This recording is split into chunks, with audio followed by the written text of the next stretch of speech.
if the numerator of a fraction is increased by 50% and the denominator is decreased by 20%, then it becomes 3/5. Find the original fraction.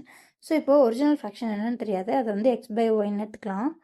இப்போது numerator என்ன ஆகுதான், 50% increase ஆகும் into 150/100. Denominator என்ன ஆகுதான், 20% decrease ஆகுதான்.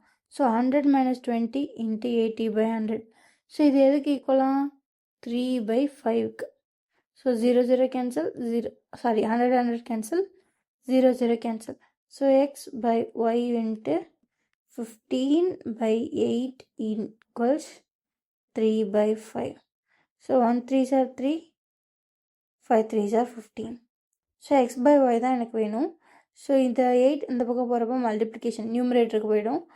1 × 8 divided by, so 5 இருக்கும். இந்த 5 இங்கே மல்டிப்ளிகேஷனில் நியூமரேட்டரில் இருக்குது, ஸோ டினாமினேட்டருக்கு போயிடும். So into 5. So x/y equals 8 divided by 25. அப்படி ஆப்ஷன் இருக்கா, இருக்குது. 5.